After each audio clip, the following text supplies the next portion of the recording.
Vai. Estamos aqui hoje, boa tarde. Estamos aqui hoje com Paulo Muniz, Paulo Dionísio Muniz Gonçalves, cearense, militar, mestre maçom, filiado à loja Verdadeira Luz, número 2531, jurisdicionada ao Grande Oriente do Brasil, Amazonas, e federada ao Grande Oriente do Brasil. Então, Muniz, boa tarde. Como é que tá, meu irmão? Boa tarde, meu amigo. Tudo tranquilo? Tá bem. Então, diz aí um pouquinho aí a sua história. Vamos falar sobre a sua história da maçonaria. De quando você iniciou, desde o início, de quando veio o convite, quem foi que te convidou. Sinta-se à vontade, a casa é sua. Tá bom. Minha história na maçonaria é muito recente, a gente é muito verde ainda, né? Diga-se de Muito bem. passagem. No ano de 2020, eu ainda estava lá no comando do Regimento de Cavalaria e tive a oportunidade de trabalhar com o mestre maçom Luiz Paulo, né? Que é o meu padrinho. E naquela época, ele foi transferido para lá, recém-chegado, e a gente começou a ter aquela sinergia, né? Aquela interação, algumas discussões no âmbito filosófico sobre a polícia militar. E eu acredito que ali ele viu a chama, né, pelo conhecimento acender e ele fez o convite, né? Infelizmente a gente estava na verdade, em 2019 isso. Só que culminou da gente ter a pandemia no ano de 2020, então a gente ficou aí quase que um ano aguardando para iniciar, né? Certo. O dia que a gente foi, assim, é até bem hilário, que o dia da nossa iniciação foi o dia do decreto, né? O decreto suspendendo todas as atividades presentes em Manaus. É Aí foi mesmo. cancelada, né? A nossa iniciação foi no mês de, salvo engano, de abril de 2020 e só viemos iniciar em 26 de agosto do mesmo ano. Ainda pegou mais 2020. 2020. Então, tu é Isso. um mês, tem um mês a mais do que eu de Isso, um mês maçonaria. aí. Pois é, como eu falei, a gente é muito verde ainda, né? Exatamente. Mas então, aí, em agosto de 2020, você iniciou na Verdadeira Luz mesmo. Isso. Loja Verdadeira Luz, Rito Brasileiro. Na verdade, a gente não escolhe a loja que vai iniciar Não, a gente. não tem É a conhece. loja que escolhe a gente, é o rito Exatamente. que escolhe, né? E graças a Deus, né, o grande arquiteto, eu me adaptei muito à loja, ao rito brasileiro. Foi um rito que eu gostei. Um rito que é muito rico, né, em filosofia, tanto filosofia como esoterismo. E eu pude, naquele momento ali, encaixar algo que faltava na minha vida. Então, posso dizer que existe o Paulo Dionísio até 26 de agosto de 2020 e o Paulo Dionísio a partir de 26 de agosto de 2020. Então, a maçonaria ela foi um marco. Mudança na parte moral, na parte social, na parte familiar. Então, eu posso dizer assim que foi um giro de chave na minha vida eu ter entrado na maçonaria. Então, de fato, você iniciou e se aprofundou, que até uma roda de amigos em comum nós tivemos, falou assim, caramba, conseguimos tirar o Muniz ali, que era um católico fervescente, para um esotérico agora, É, na, é, efervescente. na verdade, evangélico fervoroso, né? Nossa. A minha criação, os meus pais foi Assembleia de Deus, né? E a gente, ainda quando jovem, né? A gente foi ali iniciado nas escrituras, né? Lia muito a Bíblia, né? Ali até meus 14, 15 anos. Então a gente teve muita frequência em igreja, né? E acaba que ali pelo processo de osmose, né, que você absorvendo muitas lições. Eu Sim, acredito que isso foi muito bom também para mim, que quando a gente adentrou a maçonaria, a gente pôde ver esses textos, sim. né, sobre outro viés, sobre outro espectro, ou uma semiótica. Então foi muito interessante esse conhecimento de vida religioso Que anterior. você trouxe, né? Isso. E a partir de então verificar que nem tudo aquilo que a gente lê, né, se interpreta da maneira como se deveria interpretar. Sim. Interessante. Aí você foi acompanheiro dentro dos seus 12 meses normal. Isso, tudo tempo normal, tudo bateu ali os interstícios, né? Em seguida eu já estava fazendo já a elevação e exaltação. Então correu a minha caminhada maçônica, ela correu dentro ali dos períodos específicos, as lições, a gente não procurou ali não pular nada, né? Porque acaba que às vezes você tendo aquela pressa logo de elevar grau e de exaltar, e você esquece das lições. Às vezes a gente não considera, esse grau aqui é rápido, então quero passar logo. E é aquilo que são os 3 princípios da ignorância, né? Que é aquilo que nós vimos aqui combater, né? Sim. Que é nada saber, saber mal aquilo que sabe, ou saber aquilo que não deveria saber. Certo. Então, quando a gente acelera esse processo, acaba que a gente sabendo mal aquilo que a gente deveria saber. E assim, Muniz, e para você, cara, o que é a maçonaria para você, Muniz? Cara, se a gente for falar aqui literalmente, a maçonaria é uma escola de filosofia e moralidades Essencialmente, veladas por alegorias, né? Não, Ilustrada não. por símbolos, cara, é Você. algo mais. É isso que eu tô falando, você, Tá é além você. disso, a maçonaria, assim, Então, o que seria esse além? para mim, é hoje, além da minha família, né, da minha esposa, dos meus filhos, do meu trabalho, a maçonaria para mim é tudo. Assim, hoje eu falo para você que eu não conseguiria viver hoje sem estar frequentando uma loja maçônica, sem estar estudando, né, sem estar sendo regular, sem estar sendo frequente, sem estar sendo adimplente, né? E olha que a gente participa aí de um bocado além da loja simbólica, né, de alguns. Vamos chegar lá. É. Vamos chegar lá. Calma aí, que eu ainda vou te dar os Então, parabéns aqui. acaba que a gente ali na semana tendo pelo menos 1 ou 2 compromissos maçônicos. Sem dúvida, sem dúvida. E isso é interessante até falar, né? Quando o pessoal que deseja iniciar e tudo mais, ele acha que é tudo muito fácil. Maçonaria é fácil, você vai ficar rico, Isso. milionário, não gasta nada. Vai aprender E- todos os Vai mistérios, né, tudo, da você vai aprender vida. até sobre o Big Bang. E é verdade isso? Isso é o que contam, né? É o que contam. Mas na verdade que na maçonaria, pelo contrário, você vai gastar muito dinheiro. Você não vai ganhar, você vai gastar porque cada grau, né, ele tem as especificidades dos seus emolumentos, né? Ele tem os livros que você precisa Sim. adquirir para poder ter conhecimento, os rituais, as comendas, né, as próprias sessões em si, aluguéis de templo. Então, quando você coloca isso na ponta do lápis, né, a regularidade que você tem que pagar, as potências, quando você coloca isso na ponta do lápis, no final do ano, você olha, meu Deus, eu gastei tudo isso de maçonaria. Mais de maçonaria do que qualquer outra Isso, coisa. mas Né? é aquilo que Albert Einstein falava, né?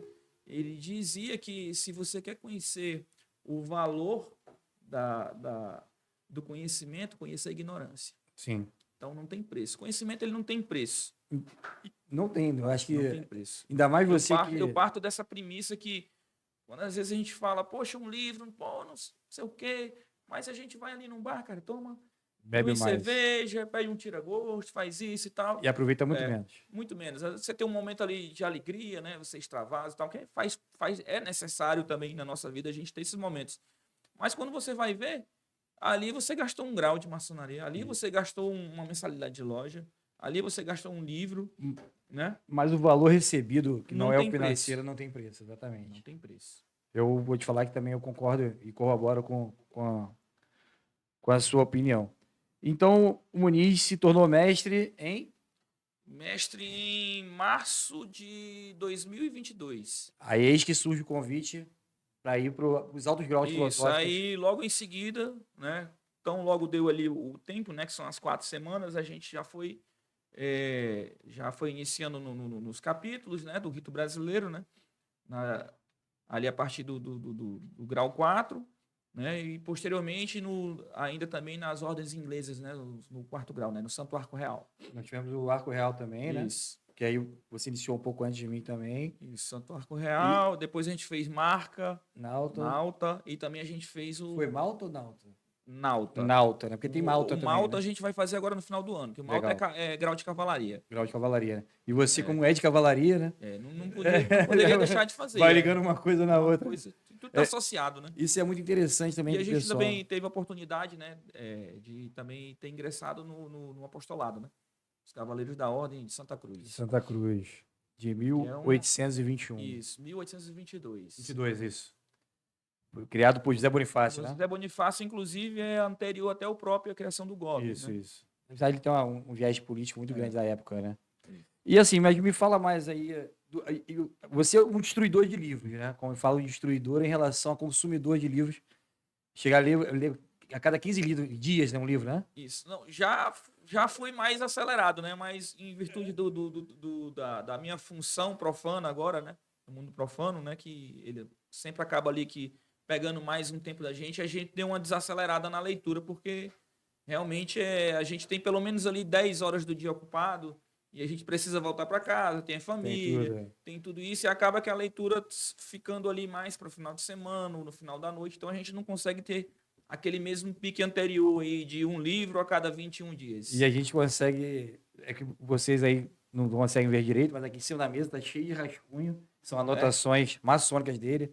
Tá com a Constituição de Anderson. Aí tem o tablet dele que tá aberto. E aqui eu faço Provavelmente alguma coisa maçonaria. aqui tudo que eu vou vendo, Tem outro livro aqui.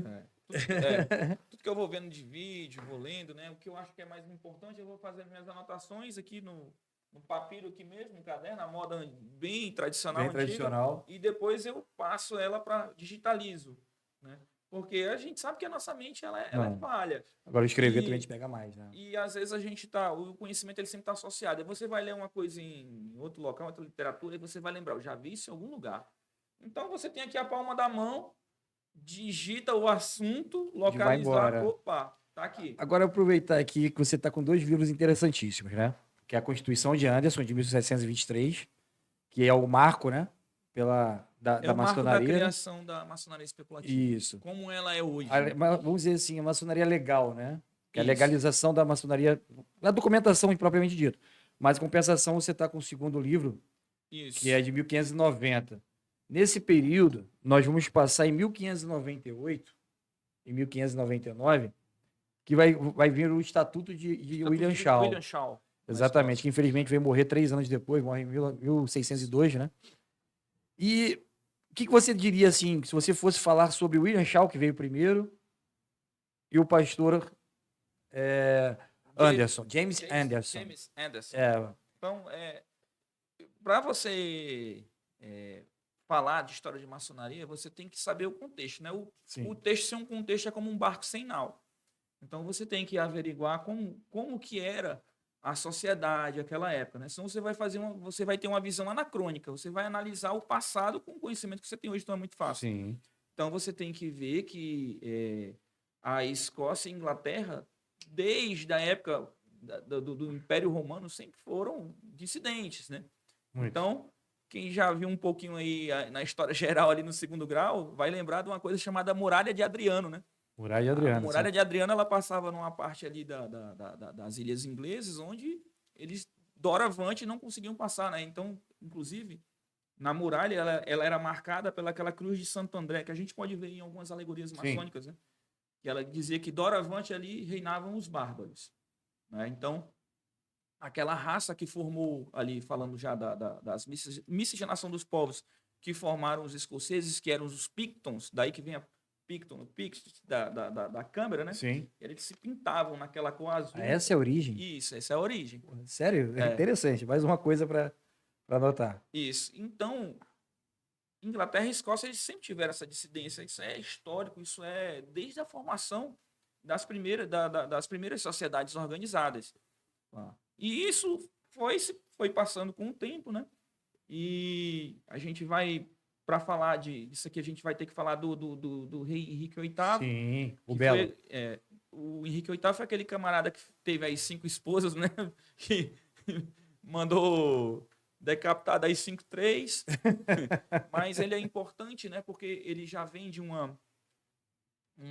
outras dissidências, né? Que foi a época da Guerra das Rosas. Sim. A gente vai ter lá dos Lancaster e tô esquecido o nome agora, porque é tanta não tem problema, é muito nome, muita data, muita informação também. O que acontece? Que esse camarada, ele gira uma chave na Inglaterra, porque através dele que você vai ter que a mudança da religião, né? Você deixa de ser um país católico e passa a ser uma religião nova criada, o anglicanismo.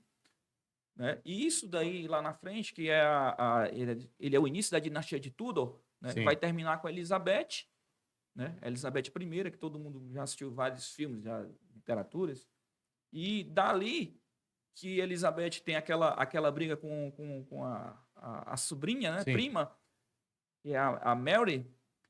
A gente tem até um filme aí de Hollywood que explica, bem interessante, fala muito bem sobre isso.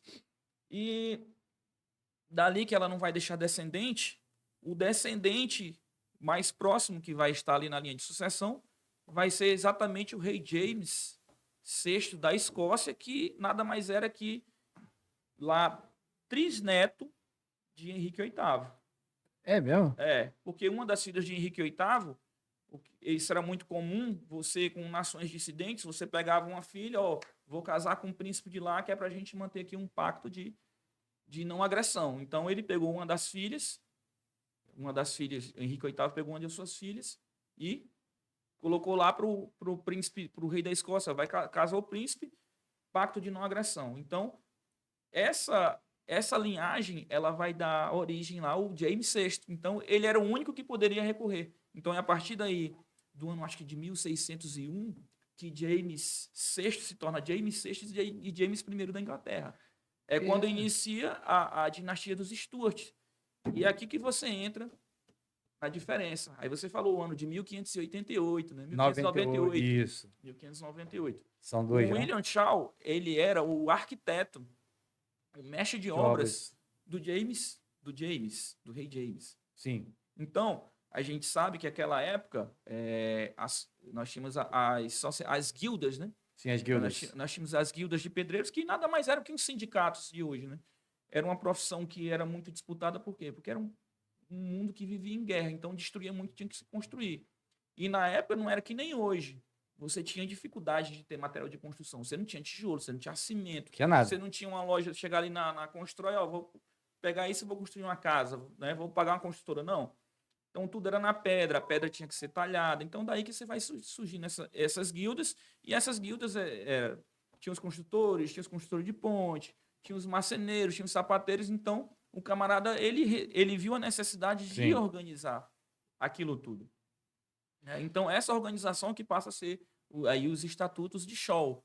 Né? E ali naquele momento, você tem que lembrar que a maçonaria praticamente ela nasceu junto da Igreja Católica. A gente tem que voltar lá para antes do Renascimento, né? Na época das catedrais góticas, né? Onde os clérigos eles tinham o conhecimento da arquitetura e eles repassavam para alguns, e ali que foi nascendo ali, foram criados os pedreiros livres, daí que vem a palavra Freemason, né? Pedreiro livre, que você vivia numa sociedade de feudos, e você não podia atravessar um feudo para o outro, que o mundo vivia em constante guerra, então somente esses profissionais poderiam.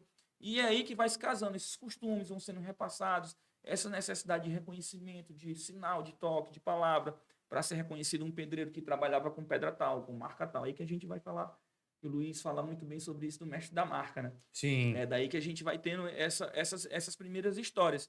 E quando você tem essa organização, esse camarada diz, não, a gente precisa organizar essas profissões aqui. E nisso, já com todo esse tempo passado, já tinham sido ali incluídos esses dogmas, a parte religiosa, né? Essa parte litúrgica, né? E o rei Stuart, ele achou muito interessante o que foi que ele fez, ele inicia.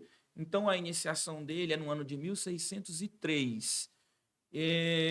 Eu acredito que o nome da loja é de Pet. Eu não estou bem recordado agora. Então, a partir daí... eu pesquiso aqui, caso queira. Isso. A partir daí que a gente começa a ter a iniciação, né, dos reis ali naquela época na maçonaria. Que aí começa a mudar toda essa parte da maçonaria. Começa aí, o que aconteceu? Lá morreu. Então, você juntou os dois países. Escócia e Inglaterra passa a ser uma coisa só. Então, você consegue entender agora aí? Aí você tem um país que é anglicano, praticamente é uma religião protestante, e você tem a Escócia, que era o quê? Católica. Entendi. E disso tudo, né? A gente está falando, já voltou para 1590, já foi para 1603. Eu tive que fazer essa contextualização para falar do William Shaw.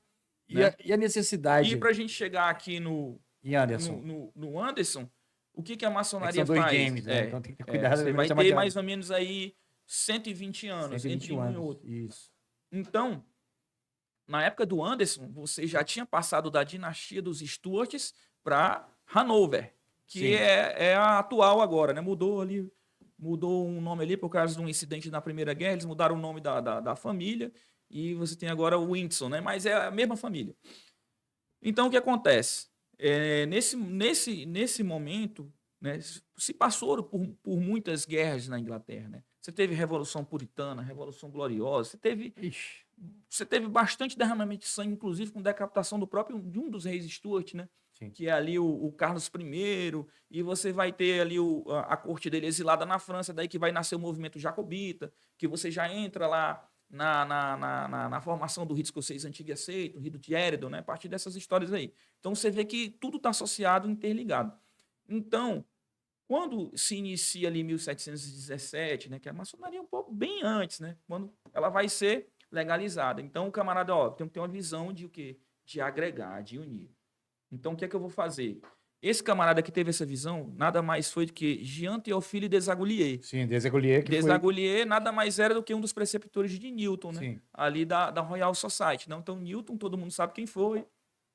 Não precisa falar foi quando quem a foi maçonaria Newton. começa a botar reis, botar a Royal Society para dentro né? da ordem. Intelectuais, essa coisa toda, né? Nobres. Então, esse camarada, ele teve essa visão. Olha a jogada dele, ó. Eu vou pegar um cara que é da Escócia, que, em tese, é um abastardo, ninguém gosta, eu vou trazer esse cara aqui para dentro. Ele vai fazer aqui uma constituição, né? Onde ele vai tentar tirar tudo que é de religião, né? Até porque ele era pastor, né? Porque ele era pastor. Exatamente. Ele conhecia. E os escoceses, né? E os escoceses eram o quê? Você sabia que o inglês eram os puritanos e os escoceses eram os presbiterianos. Sim. Né? Então já eram dissidentes na sua própria teologia, né? Na formação até nisso era dissidência. Até nisso eram dissidentes. E ele teve essa jogada, não. Dessa maneira eu consigo agregar, né? Agrado aquele velho adágio, né? Gregos e troianos. Né? Deixa de ser. E você pode até ver que Jean Théophile Desaguliers foi um dos, acho que o segundo ou terceiro grão-mestre geral, e ele teve mais uma jogada ainda, né? Que o grão-mestrado ele passa nada mais, nada menos para o Duque de Montagon, né? Que era um nobre da coroa inglesa, um dos príncipes, né? Para tentar elitizar mais ainda. Cara, e se a gente for falar só de James Anderson e William Shaw, a gente vai chegar de noite aqui e não vai conseguir esgotar. Mas o que eu acho interessante aqui é que nem sempre as coisas são como nos é ensinado. Então, no Brasil, infelizmente, a maçonaria ela é um fenômeno, né, social. Ela nasce dessa necessidade do homem na busca do conhecimento, de se relacionar, de evoluir. E o homem vem de onde? Vem da sociedade. Sim. E que sociedade que a gente vive hoje? A gente vive numa sociedade imediatista, né? A gente vive num mundo globalizado, onde as pessoas... O que é que tu não tem hoje? Me diz. Hoje? Pô, tem o que você quiser em suas mãos hoje. Tempo. Tempo é verdade. Né? Tempo hoje ficou mais ninguém tem hoje. Então, em vez de eu perder meu tempo lendo um livro que eu não tenho, que eu vou ter que fazer um monte de coisa, eu vou buscar um vídeo. Eu vou buscar alguém que me diz, alguém que está ouvindo isso aqui, posso ser que tudo que eu esteja falando aqui seja baboseira. Né? De repente, para alguém vai julgar que seja. Então, o camarada pega lá o que a gente está falando aqui, eu vou pesquisar isso, ver se esses caras não estão falando besteira aí. Vai lá atrás da referência, procura saber se o cara está... E aí que começa. Então, o nosso maçom, ele é produto do meio. Então, se a gente está numa sociedade imediatista, ele passa a não procurar evoluir através da sua... em se intelectualizar. Então, ele escuta qualquer coisa. Não, a maçonaria começou aqui, foram os ingleses. Não, cara, a Escócia, é bem anterior do que isso. E se a gente for mais para trás ainda, ali, você chega no continente, você vai ver lá alguns éditos, né, que são as Old Charges, né, que as principais é o manuscrito de Cook e o poema Régio, que são ingleses. Mas você tem lá a Carta de Bolonha, que é do século VIII. Isso, aí você vai pegar século... Tem e o Edito de Rotary, é de 1100 e alguma coisa. Tem o primeiro indício é de 600. E lá já é utilizada a palavra Freemason, em francês, né? O Le Maçon. Le Maçon, porque, na verdade, a instituição do Freemason, se não me engano, foi o William Shaw também, né? Que botou essa parte, né? Sim. Que você era um pedreiro livre. Pedreiro livre. E essa situação, essa liberdade que a gente... porque muita gente fala... É livre porque não era escravo? Não, livre porque o camarada vivia aquela época dos feudos, né? A gente tem a queda dos feudos só lá com a tomada de Constantinopla, né? Lá pelos otomanos. Aí que você que tem a invenção do canhão, o canhão consegue destruir a muralha de cidade, pronto, a partir de agora eu não preciso mais ter uma cidade fechada, encastelada, a cidade pode ser aberta. Pô, encastelar para quê? Porque o canhão derruba tudo. Então, a Verdade. partir dessa invenção aí do rei Maomé II, lá que inventou aquele obu, né? Eles criaram aquele obus maior que conseguia derrubar as muralhas, e é a partir daí que você vai ter as cidades se espalhando, aumentando, e eu não preciso mais ter essa situação do feudo, né? Quando começa a era chamada Era Moderna, né? Você sai da Idade Média e entra na Era Moderna. O marco é esse daí. É um pulo muito grande, né? 1400 e Agora, alguma coisa. uma coisa que você falou, que as pessoas, não, eu sou maçom, nasceu ali mesmo em 1723 e acabou, não existia nada antes. Tá na página 122. 125, lembra? Na página 125. 125. Então, assim, e uma coisa que uma vez eu ouvi você falar, e o Léo também fala muito isso, né? Um abraço, Léo. É uma potência, né? Exato. Não adianta você só ler por ler, e não saber do que está lendo. Não praticar. Não praticar e não saber o que está acontecendo. Tipo assim, mas por que aquilo ali está ali? Por isso que um sempre vai buscar o outro. Então, Exato. eu comecei com um livro. Eu vou minha estante agora lá, eu acho que tem uns para mais de 60. Como eminente Às vezes eu não... é humanamente impossível ler todos. Mas algumas coisas você tem uma fonte de pesquisa. Você começa a ler aqui uma literatura que é mais interessante. Opa, isso aqui eu sei que eu vou encontrar aqui. Então eu vou lá, eu vou especificamente naquele capítulo e consigo sanar a minha dúvida. Ninguém lê um dicionário inteiro, né, cara? Não tem como. Mas você pesquisa sempre. Hoje Sim. não mais, mas antigamente você pesquisava, sempre estava com dicionário. Não, mas eu sempre todo dia, pelo menos aí 1 hora e meia de pesquisa. Eu já fui lá no teu trabalho, tem lá, né? Bode pensando, não é isso? Isso. É interessante. Vou botar até aqui na imagem, você não vai ver agora. Vou botar a imagem do bode aqui na tela. Que também é uma coisa interessante, eu acho né? muito interessante essa. Agora, você consegue falar pra gente o porquê a figura do bode e do Bafomé? Ou você não acha melhor não entrar nessa Eu acho melhor não entrar nessa seara, mas o Bafomé, muitos falam aí da adoração satânica, demônico, né? E tal. Mas o Bafomé é uma figura criada no século XIX por Eliphas Levi, pô. Eliphas Levi, inclusive, ele explica exatamente tudo que quer dizer lá. Os dois braços. Os dois braços. Ali é um símbolo alquímico, humana, né? Exato. Você vai decifrar ali um anagrama, aquilo ali. Né? Quando você vai ver, decifrar não tem nada a ver com o que está dizendo, né? Isso que é interessante para você ver. Mas aí, sobre o bode, né, em si, na maçonaria a gente sabe que não tem nada disso, né? Isso acabou que virando uma brincadeira. Não, né? É uma brincadeira. Se torna uma brincadeira. Os caras, tem gente que não é iniciado vai dizer, estão com conversa aí. Né? Mas não é. Essa alegoria. Não é. Tem e não tem. Mas o apóstolo Paulo, né, quando ele fazia, logo após a sua iniciação no primitismo cristianismo, e quando ele começa a sua peregrinação ali pelas cidades ali próximas da província da Palestina, ali na Turquia, Sim. na Anatólia, ele conseguiu observar um costume, né, entre as tribos beduínas, que eram aqueles que eram os árabes primitivos ainda, né?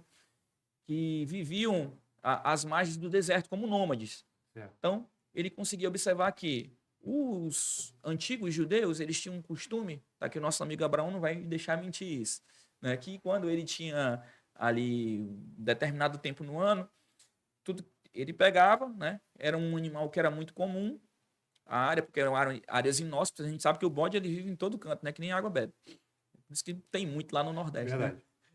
E ele pegava aquele bode lá, né? O carneiro, como fosse, e ele chegava lá, falava lá no ouvido dele, ó, vem cá, né? Então, era uma maneira dele contar tudo aquilo que ele fez, transgrediu a lei judaica, os 613 desejos do coração, os 613 que está lá em Números, os 10 mandamentos. Então, ele falava tudo aquilo, né? Como se fosse uma confissão. Ele pegava o animal e soltava no deserto. Quem que morava no deserto? As tribos beduínas. O que é que o beduíno ia fazer? Eu preciso me alimentar. Pô. Então ele vinha, opa, vem cá, proteína, vem cá. E matava. Então ele tinha aquele costume que acreditava, né, essas sociedades antigas, que no momento que o animal ele era morto, daí que vinha a alegoria do bode expiatório. Né? Sim. Todos aqueles pecados eles eram dissipados e passavam para alguém. Passa adiante. Entendeu? Então, Paulo achou muito interessante, ele conta isso em algumas cartas, né? De algumas cartas que não são publicadas na Bíblia, né? E a gente sabe que Paulo escreveu muito, só aos Coríntios tem 5 cartas, só que na Bíblia só tem primeiro e segundo. Então, ali na formação ainda da época do cristianismo primitivo para a formação de igreja católica, o pessoal, opa, interessante isso aqui, né? Vamos trazer isso aqui para colocar em outra coisa. E hoje a gente tem a nossa confissão, né? Que agora a gente vai te dar com um bode, se dá com um sacerdote. Sim. Né? Então, esse costume, ele tá lá.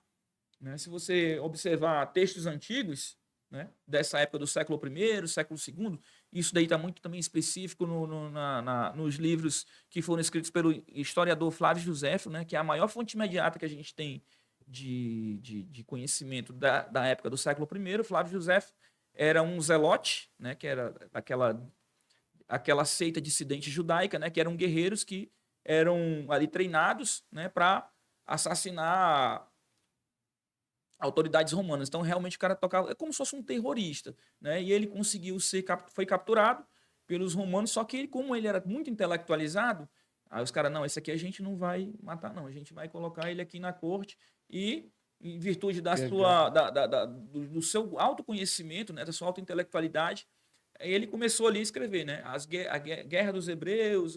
É um livro que tem quase 2.000 páginas. É desse livro que é a fonte imediata para quase tudo que a gente vê hoje de filme, de história, tá tudo lá.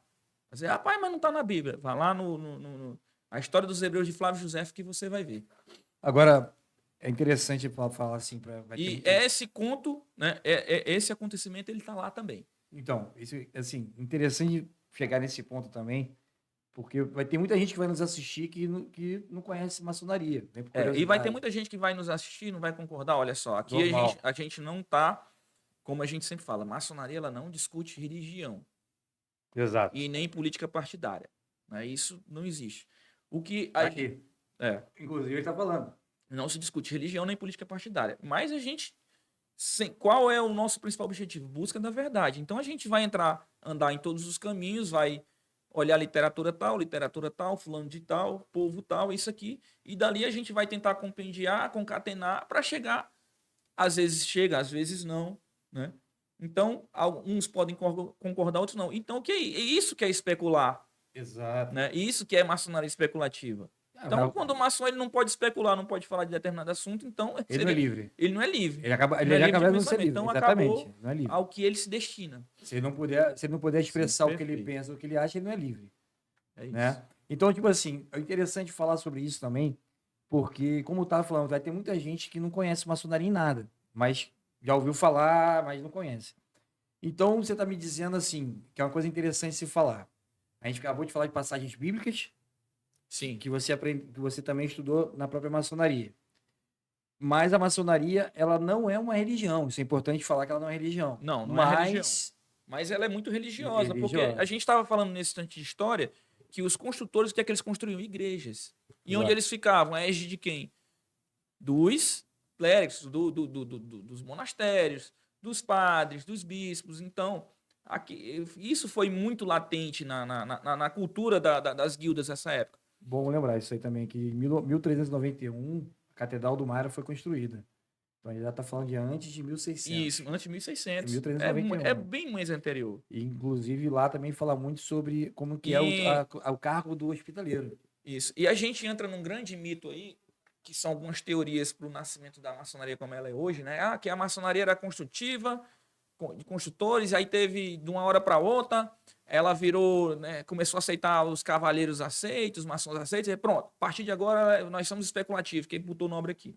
E a gente sabe que não foi bem assim, né? Então foi um processo mais ou menos aí de 400 ou 500 anos, começou no Renascimento, cara. Ali a partir do Renascimento que você tem o fim ali, tá iniciando ali o fim da Idade Média, que você começa a despertar ali as literaturas antigas, né, o movimento neoplatônico, a gente começa a falar de filosofia de novo, a gente passa a sair de como o único livro da verdade ser o livro da lei, né, a Bíblia. Então a gente começa a ter ali, ver algumas coisas que foram escritas anteriores ao período bíblico, né, como, poxa, tem muita coisa aqui dentro que também está dentro da Bíblia. Muito. Será que o camarada que escreveu aqui não utilizou desse cano filosófico, teológico, teosófico, Inclusive, eu tenho né? grau Para de inglês que escrever passa isso. lá, não passa? Passa em Noé, né? A lenda, né? Isso. Bem anterior. Então, a gente vai para vocês verem Isso. o quanto a maçonaria ela abrange, né, de conhecimento, né? É. Você pode Não, é. até aquele Se a relação. gente passar aqui um dia falando, a gente não vai falar de 0,1% do Não, aí vai conhecimento que a chegar assim, vai maçonaria chegar tem. um outro aqui e vai falar assim, pô, mas É. vocês não falaram disso. Não falaram Pô, disso, esqueceu realmente. disso. Aí- Aí, como a gente estava falando aqui, falou sobre grande incêndio. Né? Então, foi naquele momento, cara, quando teve o grande incêndio em Londres, em 1666, lá na época de Isaac Newton, foi aquele momento onde veio. Por que veio pedreiros de todo lugar na Europa, do continente? Porque não existia mais guilda, porque era tudo ali, 1580, foi inventado o tijolo. 1580. Isso, por ali, 1500. Era tudo ainda, de Sim, Elizabeth.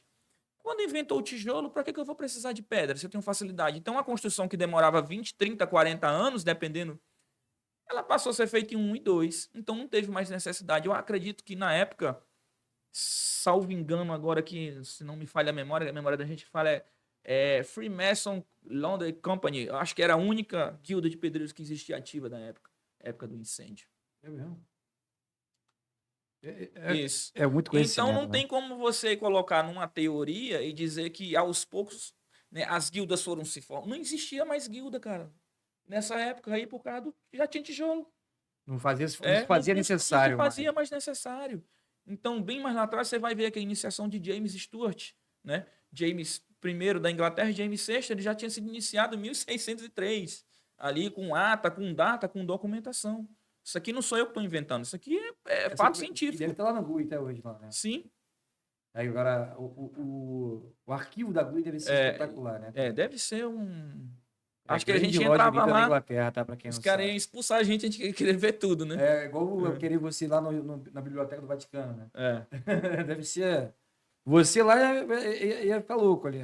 Não sabia nem por onde começar, né? Mais ou menos isso. Então que a gente tem que só que colocar que nem tudo vai tudo, né? É aquela teoria de Einstein, relatividade, né? O espaço-tempo ele vai depender o quê? Da velocidade, ele vai depender do que você tá das condições externas.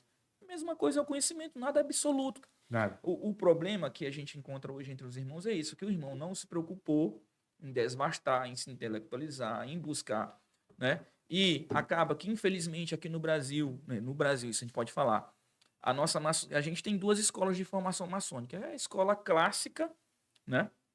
Que é a gente chamada escola autêntica. É autêntica por quê? Porque ele vai se deter em fatos, né, em ciência. E nós vamos ter aquela escola romântica. Então, a escola romântica, o cara vai o quê? Vai ver Eliphas Levi, vai ver Papos, vai ver esses autores místicos aí, né? Pô, isso aqui é maçonaria e tal. Beleza, pô, é legal, tem muita coisa disso aí também. Mas o cara esquece das principais obras. Ele esquece lá da maçonaria dissecada de Samuel, né? De Samuel Preston. Não é. Esquece da Moral e Dogma de Albert Pike. Esquece do livro de Maclay, que eu estou esquecido o nome. Então, esses clássicos aí são muito importantes. E, às vezes, eles estão escritos numa linguagem tão clássica que o camarada ele não consegue. Pô, mas o que o cara está falando aqui? Porque ele não tem ali um minuto, poxa, em reconhecer, em ser humilde, de associar, abrir a mente dele e pegar um dicionário. O que é que significa essa palavra? O que é que acontecia nessa época que foi escrito? O que é que quer dizer isso? Então ele escuta porque um irmão falou, não, isso aqui é isso, né? Porque isso aqui veio disso. Aí tem aquilo como verdade real e quando veio discutir isso, esse cara tá falando um monte de mentira aí. Esse cara sabe de nada. Eu tenho lido os boletins de 1871 para cá e eu tenho feito muito isso. Ligações históricas. Eu estou em 73, 1873. Eu faço muito essa interligação histórica entre datas, entendeu? Lá vai ele lá mexendo no papiro dele lá. Porque eu tava... E é muito papiro, senhores. Eu tava vendo isso essa semana. Não, é só o nome do autor aqui, cara. O nome do autor aqui que a gente vai ficando... Velha memória da gente vai ficando falha, né? Mas tá aqui o nome desse camarada...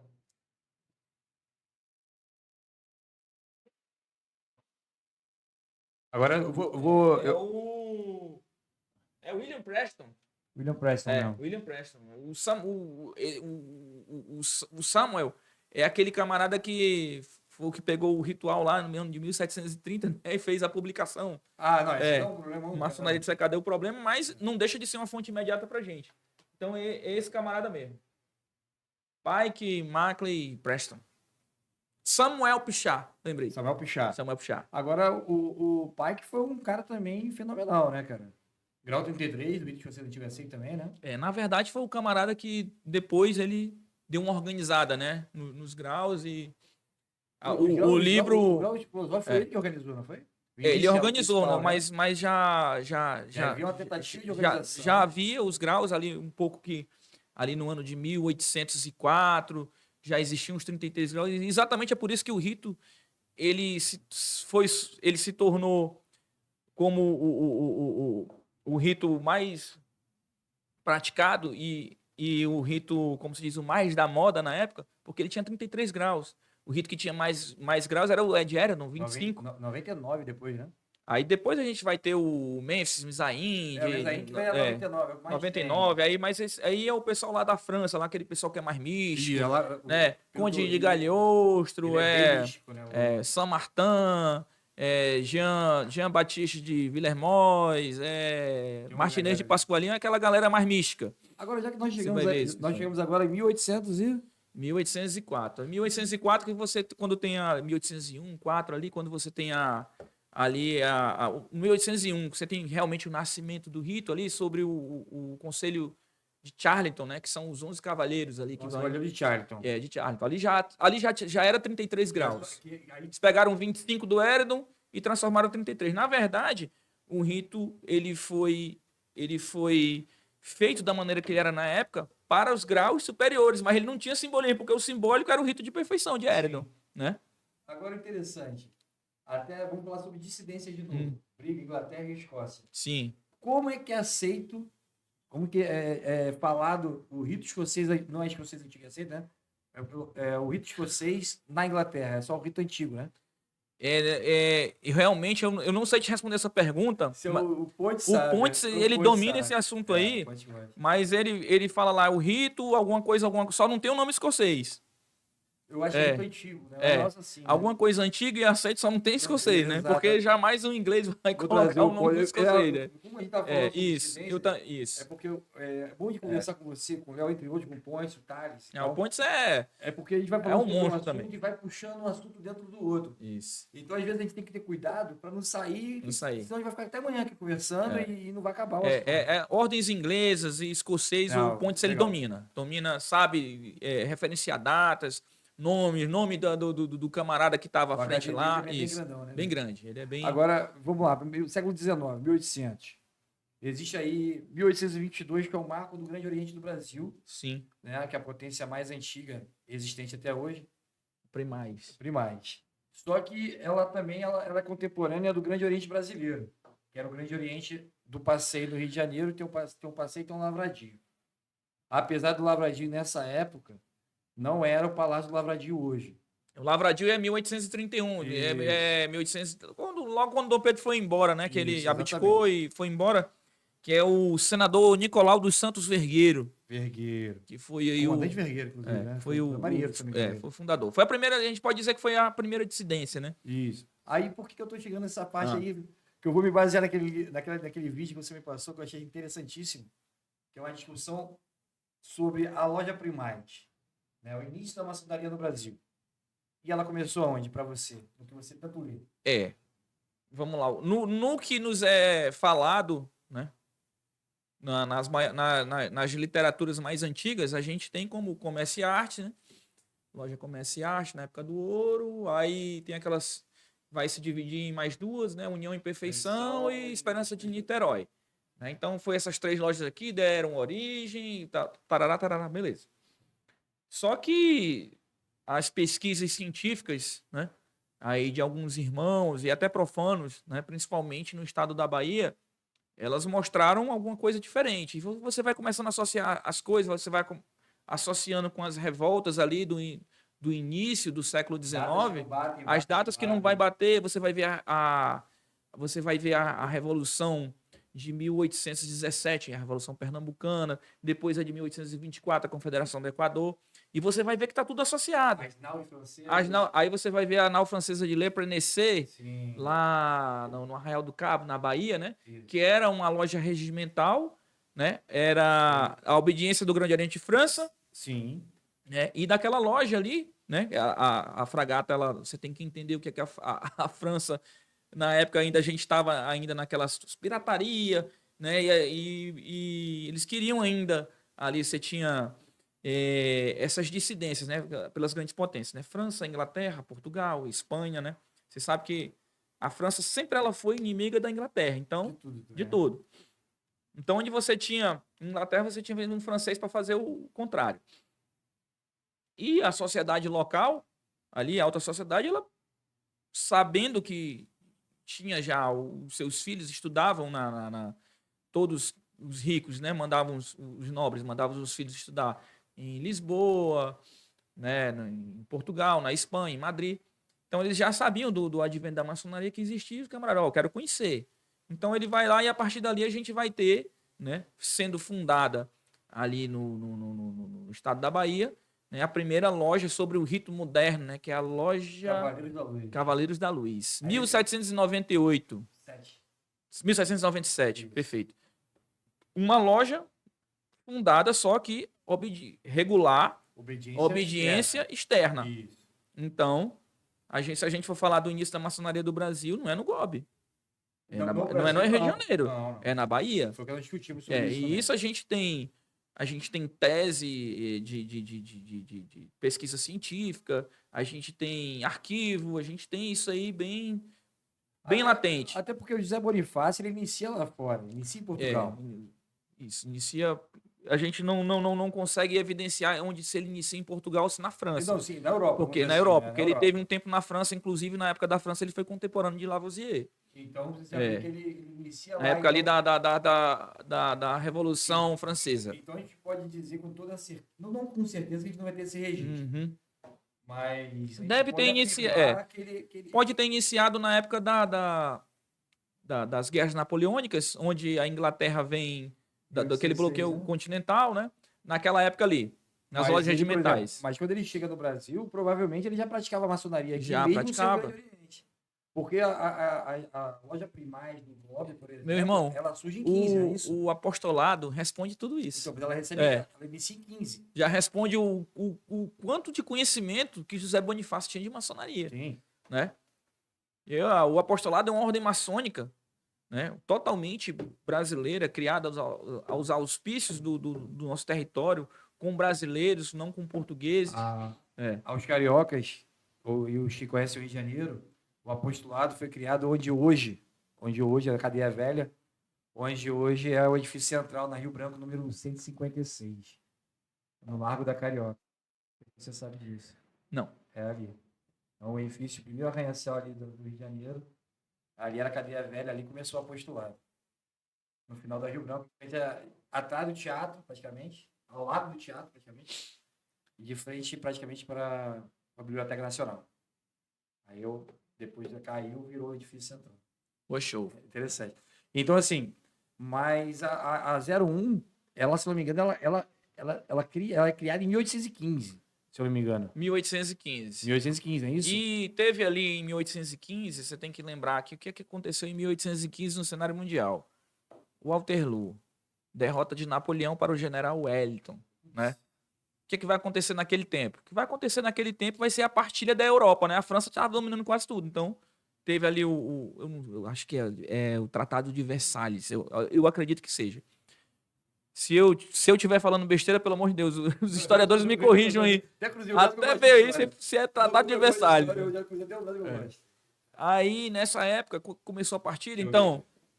Vai falando. Espanha fica com esse pedaço aqui, Prússia, que não era Alemanha ainda, fica com esse pedaço, você fica com essa parte. Aí, quando chegou Portugal, Portugal não, porque lembra lá de 1801 que foi o que aconteceu?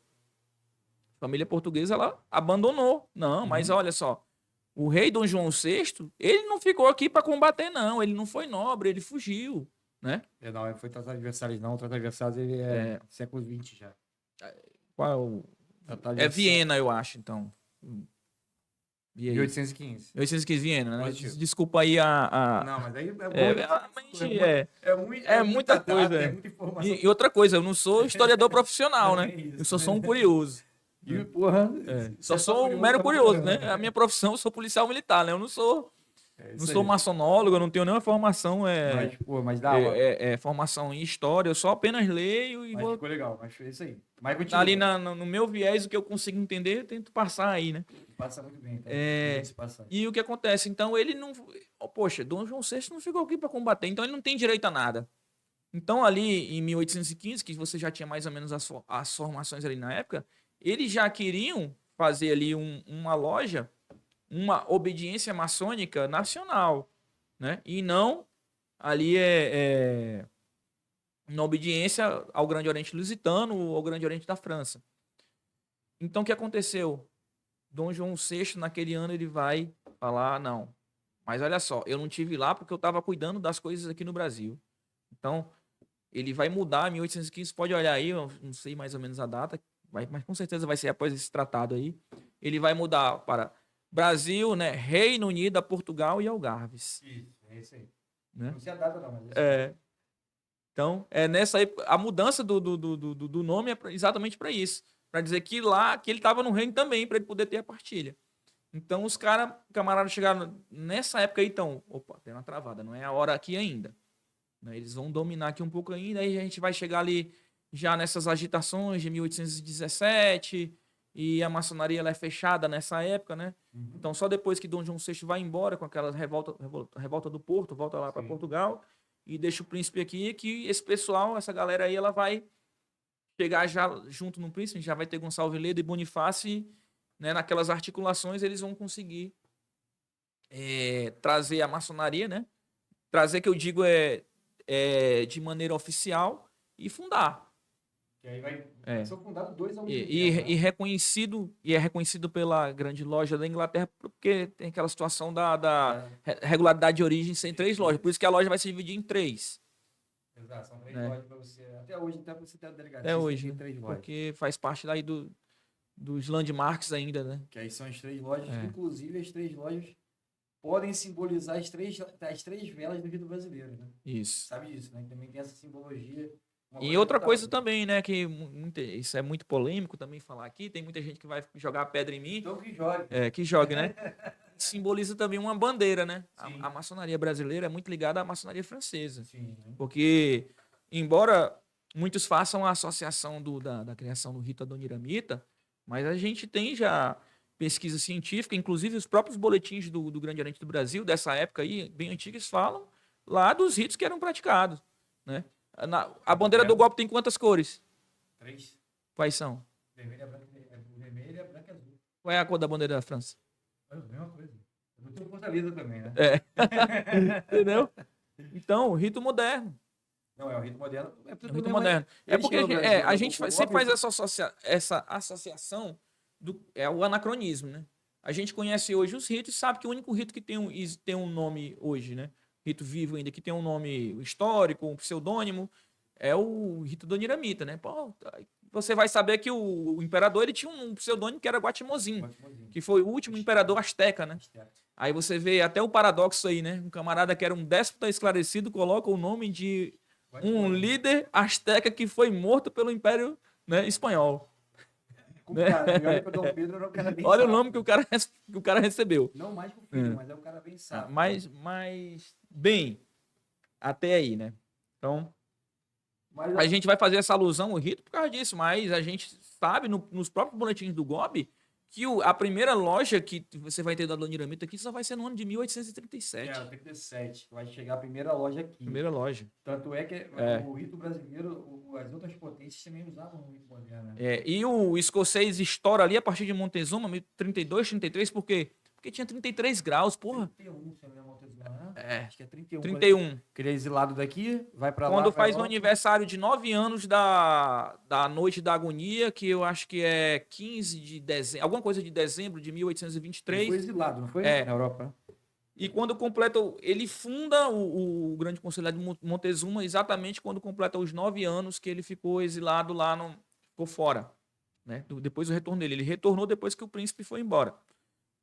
E aí que vai ter o rito escocês antigo e aceito, né? E por que que ele foi uma explosão nacional? Porque tinha 33 graus. A Dona Iramita tinha 12, modernos, salvo engano, são 8, né? São 9. São 9. E é melhor ter 33 ou ter 9. Então é aquela questão da vaidade ainda, né? É uma vaidade, porque eu não vou entrar nesse mérito também, que não vai Então, discutir, não. mas a resposta é essa, cara. São Isso 33 que não são 33, né? é. Se você parar para pensar, vai ser, se não me engano, são 12. De qualquer maneira. Mas se você for analisar os que são os graus por comunicação, ele tem também ali a sua história, ele tem a sua lição, né? Embora que bem sintetizada, mas ela tem. É porque você vai sempre pensar no grau que está acima e esquece ali o tanto de informação que você tem na mão. Para quem não sabe também, isso aqui é só para deixar ele respirar um pouquinho. No Brasil são praticados 7 ritos, não é isso? Hoje, GOB, sim. Hoje. No GOB são 7. Comab deve ter mais alguns, como tem o americano, né? Tem o americano. Então, e cada rito tem sua particularidade. Não existe rito melhor que o outro. Existe rito mais antigo e rito mais novo. As lições se complementam, né? Exatamente. E o rito, ele tá de acordo com a cultura, né? Por isso que a gente tem um rito brasileiro, localidade. Exatamente. Não tinha como a gente ter um país de dimensões continentais e não tem um rito brasileiro. Não existe. Não tinha condições. Agora, então isso é importante saber que, meu rito é melhor, meu rito é pior. Não existe rito melhor, não existe rito pior. E só para o profano que estiver ouvindo, né? O rito nada mais é que o sistema de trabalho maçônico. Só isso.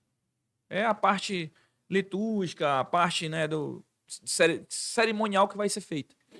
Exatamente. Então, Maniche, me fala mais um pouquinho sobre os graus filosóficos que você hoje está galgando aí, pra, se Deus quiser, chegar no 33. Você ontem foi para o 19, meus parabéns. Isso. E me fala um pouquinho mais sobre os seus graus filosóficos. O que é um grau filosófico? O que é um grau simbólico? Assim, não sou um maçonólogo, né? Vou falar aqui na minha visão. Não, sempre nas suas palavras. Nas minhas palavras, né? Existem vários conceitos. Né? Mas o que a gente chama de filosófico, né, são os altos graus. Né? A gente tem a maçonaria simbólica organizada do grau 1, 2 ao 3, né? Que é o aprendiz maçom, o companheiro maçom e o mestre maçom.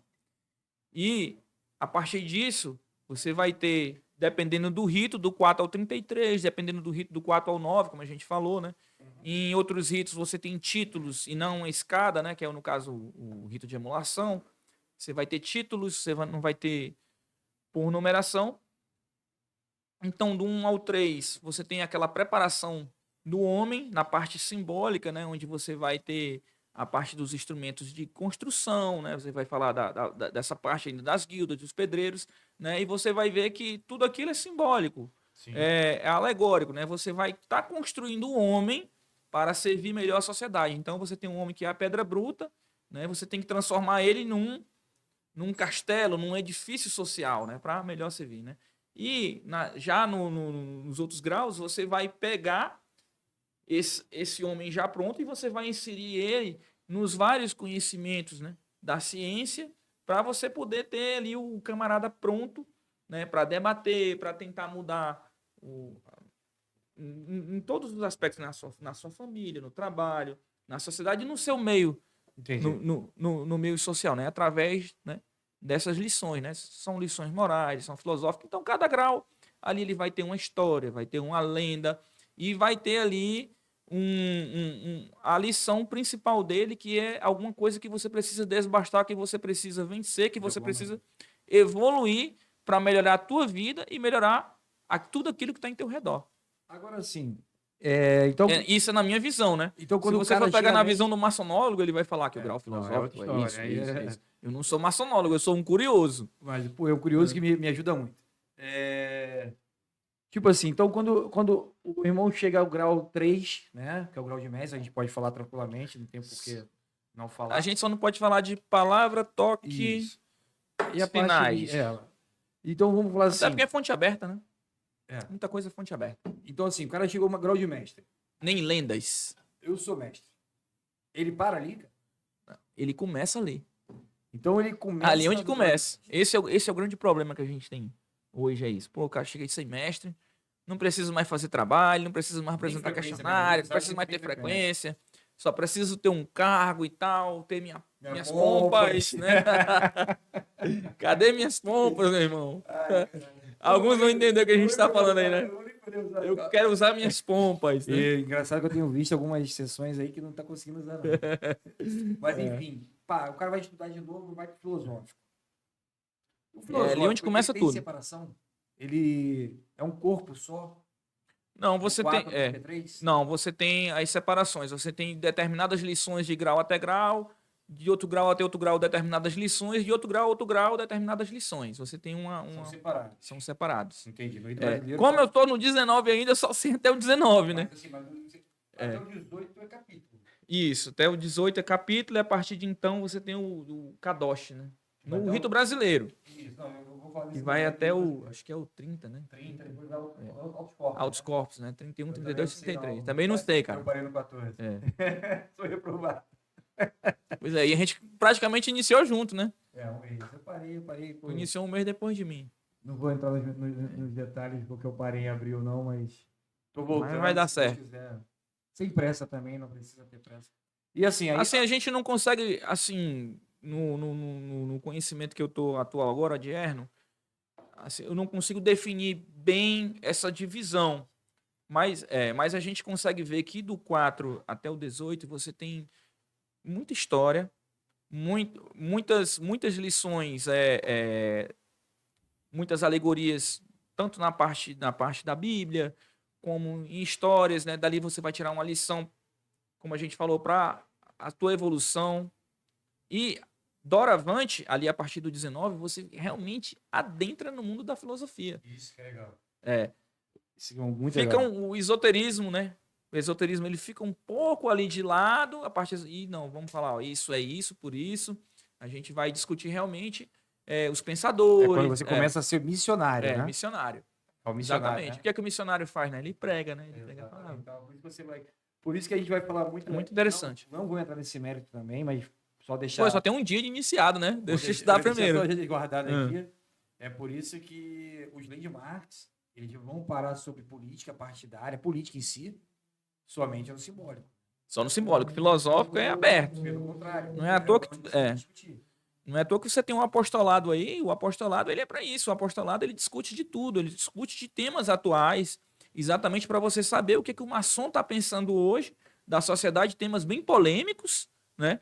Para que, você possa ali construir um relatório, construir uma prancha, construir um pensamento, o que a maçonaria pensa hoje, grão-mestre, é isso aqui. E ela consegue subsidiar o alto escalão da maçonaria, Hoje, a maçonaria pensa isso sobre isso. A maçonaria pensa isso sobre guerra. A maçonaria pensa isso sobre liberação do aborto. A maçonaria pensa isso sobre temas polêmicos, como liberação de droga, como prisão. Aí vai. Aí, o grão-mestre lá, os líderes, eles têm o arcabouço suficiente e não conjecturar, não. Uma opinião própria dele. Ele vai, não, tem isso aqui. Então, o apostolado, ele é bem latente, ele é bem em cima disso. Cara, muito legal. Você tá quase me convencendo, falta pouco. É muito legal. O Ponte não conseguiu. Você tá quase me convencendo, o Léo também tentou ali, vamos ver. Vai dar certo. Vai dar certo, se Deus quiser, tô voltando devagarzinho. E eu te falo, é uma cerimônia, uma das mais lindas que eu já vi na maçonaria. Eu sou burocrático, né? Eu sou burocrático, então... Então, assim, você vai... Chegou no 19... O 20 é iniciado, né? Não é 20 é comunicação. 21 comunicação, 22 é iniciação. 22. Interessante. Hoje vou mandar um abraço aí para o Subanipal, que é o grande prior, né? E diga-se de passagem, parabéns pela organização que ele levou lá para o Kadosh. Foi simplesmente, sem querer aqui, pelo amor de Deus, não vamos criar dissidências, né? Mas desde as minhas iniciações nos altos graus, a melhor até agora foi organizada por ele. Parabéns. Então, essa próxima iniciação a gente vai fazer de novo, igual fez a do 4, viu? Seria interessante. Não, mas a do 4 agora... com ar-condicionado. Igual aquela, só que com mas você viu que foi bem organizada, mesmo sem ter bom, ar-condicionado, sem ter luz, mas ali o nosso aterrissata lá, o irmão Abraão, também tá de parabéns. Conseguiu... Eu não sei porque que ele não entrou. Ele voltou, mas depois ele aparece, ele deve estar aqui. Mas enfim, padrão, o Muniz... E, assim, você tocou num assunto um pouco antes, que são os pontos de regularidade. Isso é muito polêmico. Muito. Mas por que ponto de regularidade? Eu tenho um CNPJ, criei um CNPJ ali agora. Pode falar, Grande Oriente pode falar.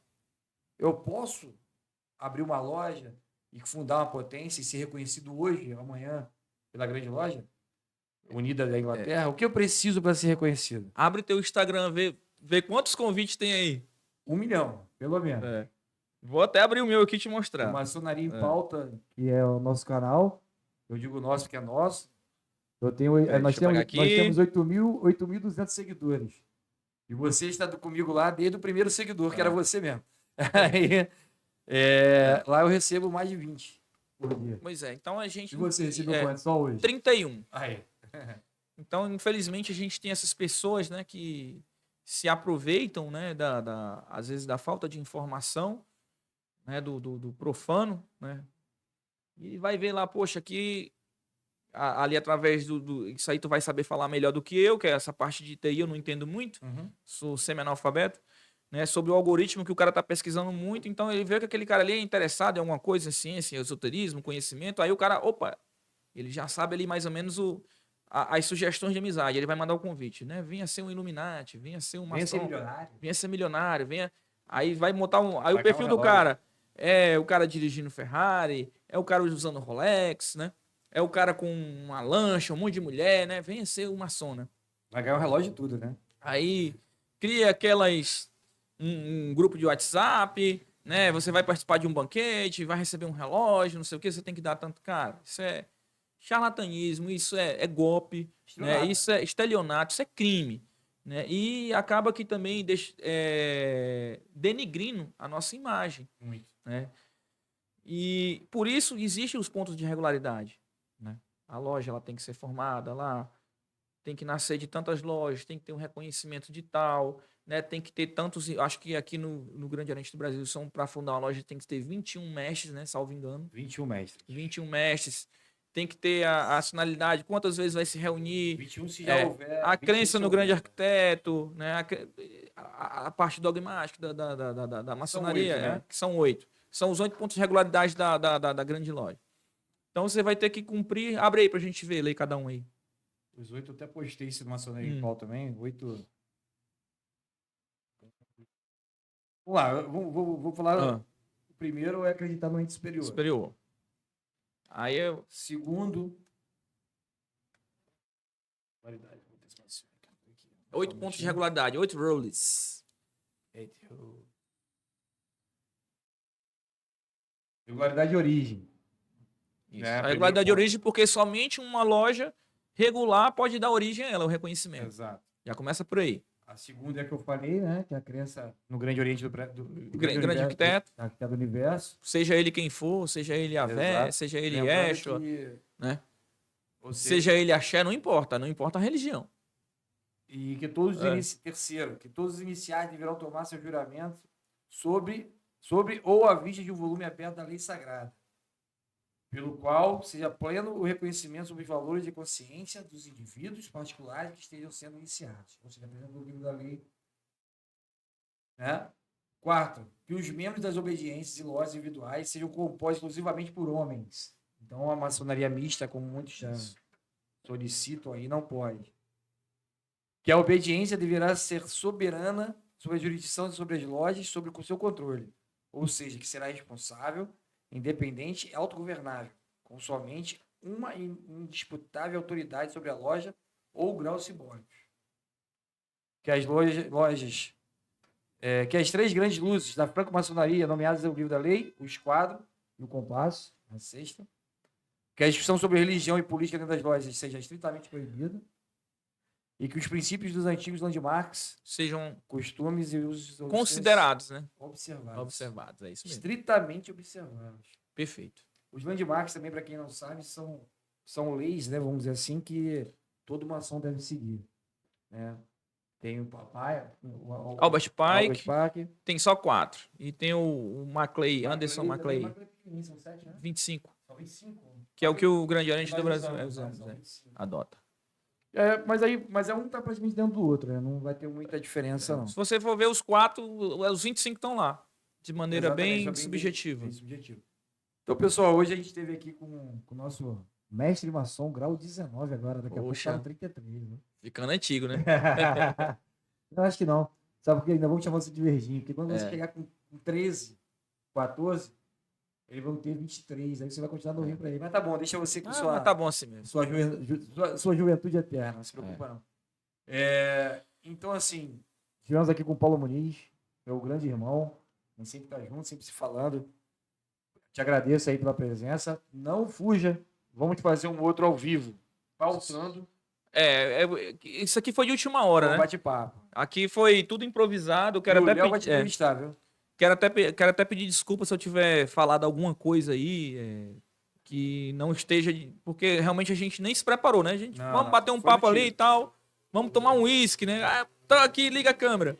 Então, pedir desculpa se a gente tiver falado alguma coisa que não esteja ali dentro das normas, que não esteja ali dentro da doutrina. Mas é isso, cara. Eu acredito que o importante é a intenção, né? A intenção é a gente transmitir conhecimento, né? Porque a gente tem muita gente aí que às vezes está com aquele véu, não conseguiu tirar o véu ainda para poder prosseguir ou na sua caminhada maçônica, quem sabe até ingressar na ordem, né? Desmistificar essa situação de satanismo, de vir para a maçonaria. Você vai vir para você evoluir espiritualmente, você evoluir como pessoa. Você não vai vir aqui para ficar, pelo contrário, você vai ter muito trabalho, você vai ter que ler muito, e acaba que muita gente se decepcionando com isso e indo embora. Lembrando que nós somos uma extensão da sociedade. Então somos humanos, falhos. Sim, perfeito. E eu costumo dizer o seguinte: o único que é justo e perfeito é o grande arquiteto. Exatamente. E uma coisa que eu costumo dizer sempre nas iniciações é o seguinte: você vai se decepcionar muito com os maçons. Muitos. Porque o maçom é humano. Mas a maçonaria ela é perfeita. Ela é perfeita. Não venha buscar a riqueza, a não ser riqueza de conhecimento. Perfeito. Isso aí você vai conseguir muito. E também depende de você. Porque o ensinamento é para todos. Conhecimento é para poucos. É isso. Então, mais uma vez te agradeço. Sendo assim, meu irmão, tenho dito, hein? E vamos vir aqui para a próxima. Vamos falar no assunto que você quiser. Ou nos comentários. Alguém vai botar no comentário, manda o Muniz falar tal coisa, sobre tal coisa. Então aí, vou te jogar esse desafio. Se rolar isso aqui... Beleza, a gente vem. Você vai dar um jeito de Se vier um comentário aí, ó, vamos falar sobre tal assunto. Aí eu me preparo, né? Isso. Pesquiso antes, que é para não ficar falando aqui ao vento, com data errada, com nome errado, igual eu falei aí, mas aí que tá, sobre os tratados. Mas é porque a mente da gente é falha. Foi uma coisa que eu vi há muito tempo atrás, mas faz parte, né? Obrigado, é improvisação. Aí. Pode falar, vai estar aberto para você. O Maçonaria em Pauta também. Obrigado, pra quem quiser. E parabéns pelo trabalho. Isso é muito importante, que a gente está divulgando a nossa ordem. Valeu, pessoal. Obrigadão. Valeu.